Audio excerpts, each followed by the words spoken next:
James, that combo on the right side between Nittany and Nolan, obviously first time playing alongside each other for the first 3 games. Where do you think progress was made there, and maybe coming out the other side of this bye week? Yeah, just building chemistry between those guys. Obviously, the beginning of the season, that was new. It's not new anymore. They're a veteran group, and we got to approach it as such. Donka's obviously gotten a ton of work at guard, but those two working together, I think just the communication, the footwork, all of it. I think they're in a better place. I think Rucci also is getting back to playing how he was at the end of last season, which was at a really, really high level. So I think we're in a much better place. Coach, last year with Andy Kotelnicki's offense, we saw a lot of unique play calling and a lot of moving parts. And this year it seems as though the offense has been, through the first 3 games, a lot more simple. Can fans expect to see, particularly this Saturday, a more expansive offense with a lot more moving parts that we've seen in years past?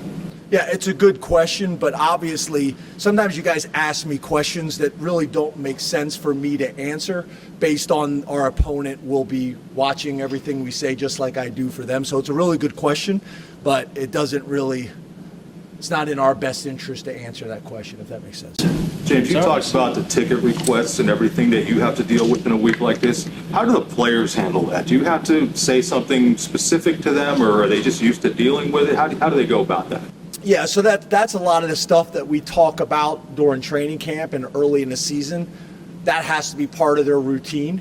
I have a parents meeting. I talk to them about it. We have a parents meeting, when we have family picture day in the stadium, team photo day.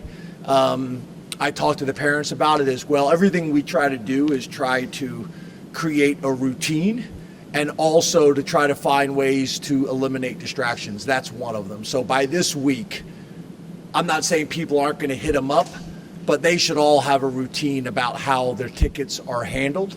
And as you can imagine, there's not a whole lot of tickets available. Who's been getting their tickets the first 3 or 4 games is getting their tickets in this game. So for me to say it's not a problem, there's probably a few guys that it is a problem for, but this is something we've talked about a great deal about terms of your process and eliminating distractions. That's one of them. James, how have you seen Drew grow from a mental standpoint when it comes to handling these kind of weeks and these kind of games since his first year as a starter? Yeah, I think really good. We've talked about before. I think you can prepare all you want to be the quarterback at Penn State, and I'm not undervaluing, if that's the right term, of the preparation that they need to do to become the starting quarterback at Penn State. But the reality is there's an aspect that until you're actually back there and dealing with everything that comes with it, it's hard to totally prepare for that. Kind of like being a head coach. You can prepare and create all the manuals you want until you're actually sitting in that chair. It's different. So he has gotten better with all those things every single year. He's always lived the position. He's grown a lot. He shared some stories with the team about maybe, his freshman year being on social media, and he's not on social media anymore. Like all that stuff. It's a distraction, and it's not needed. So they understand the opportunity that we have this week. We've had 3 of these now, and this is 4th, and obviously it's a little bit different based on how everybody talks about this game, and all the people that will be in town, and all the attention that this game is getting nationally. But I think our guys, for the most part, they recognize what this is, but it's been business as usual. Coach, you emphasized on Monday about the need for a fast start on both offense and defense against Oregon. How have you guys trained this week specifically for that kind of scenario? Yeah, not different than what we have in the past. We've talked about it and make sure everybody understands that's a big part of this game. And then we always start practice. I think you guys know, we'll always start practice with some type of individual competition, whether it's one-on-one routes, whether it's one-on-one pass rush, whether it's angle tackle drill. And then we do some type of good-on-good period, whether it's 2-minute, third down, red zone, whatever it may be, good on good. So we're getting that speed work and that competition right from the beginning of practice. So that's something that we always do, but we get better at it as the year goes on, as you can imagine. James, what's so special about the whiteout environment here? Yeah. Have you been? No, yeah. No. Oh, good. It'll be awesome for you. First of all, a normal game in Beaver Stadium is special, right? We are blessed and fortunate and do not take for granted that we, on a consistent basis, will get about 106,000 fans here. That number can go up a little bit, can go down a little bit, but we get great support week in and week out. And some programs would die to have 60,000. And we're obviously way above that. And then, the whiteout, like a lot of things, whether it's homecoming at a certain campus or whatever it may be, there's unique games. And this is something that was started, I think, about 20 years ago, if I'm right there, Chris. And it is taken off. And obviously there's a lot of factors that go into it. I know Fox tried to argue that a 12 o'clock whiteout was the same as a 7 o'clock whiteout. I think people would disagree with that. So there's been factors that have impacted it a little bit.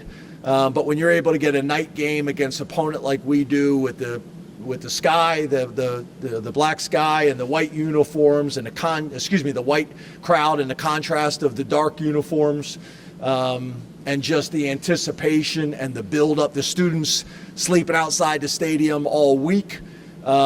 It's just turned into a special event, and not just in football, really in sports. If you're a sports fan, this is like a bucket list thing that you need to attend. And obviously it has a huge impact on all the restaurants and hotels and bars and community. It's a pretty hot ticket. Coach, a guy like Luke Reynolds, just a sophomore, has shown some major flashes throughout these first 3 games. How does his performance change the way that you implement him into your offense? Yeah, I would say we expected and anticipated Luke to play this way. He showed flashes of it last year. This spring, he did a great job. This summer camp, he did a great job. I think everybody felt like he's a guy that has a chance to be a special player for us in the tight end room. Also, obviously, Khalil Dinkins and Rapp as well. But Luke has shown to be a guy that's going to make plays in critical moments. He's a contested catch guy. He's also a yak guy. So, coaches love guys that can take, the scheme or the route or the ball location got you, 10 yards. Okay, now what can you do with it? Can you get 16? Can you get 20? Can you break tackles? Can you make people miss? Those types of things. So he's one of those type of guys, and obviously he's put himself in a position that he not only does he get attention from the teams we play, but he gets attention from the coaching staff in terms of how we build the game plans. You've talked about these top 10 matchups in the past and them coming down to 1 or 2 plays. Does this one have that same kind of feeling to you, and what's the difference maker there? Yeah, I think all these type of games come down to 4 to 6 plays on offense, 4 to 6 plays on defense. A special teams play. It's usually going to come down to a touchdown, a 1-score type game, 1-possession type game. I think it's going to be similar when you have 2 programs that have had the type of success that we've both had over the last couple of years.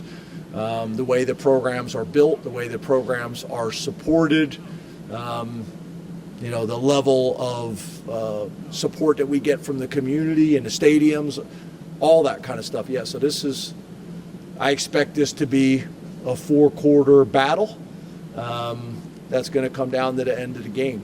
And I like how we're preparing to handle the moment. James, you emphasized the fast start. How much of it is about not just controlling the game from a point perspective, but also whether it's weathering the opening salvo of adjustments from the other team on offense, or whatever you have for this particular week for that opponent, making sure those things you have for this game work in their opening salvo? Yeah, I think that's a really good way to describe it.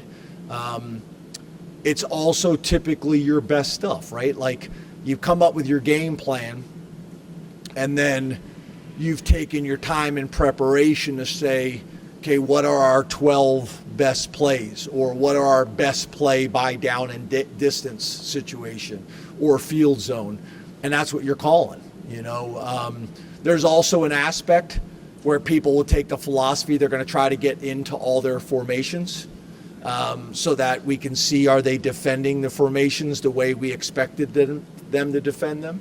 And they're doing the same, on the other side of the ball. So it's a kind of a fine line and a balance between attacking with all your best stuff that you've had a week to get ready for. And it's also, are they playing how we expected them to play? And sometimes they're gonna throw things out there as tendency breakers to make you second guess, but then usually most people, after they do that, they go right back to what they do best, right? So there's that little bit of a feeling out period to start the game. But I think everybody's at their best when you're in attack mode. Thanks, Coach. For us, or Kincaid wants me to shut up.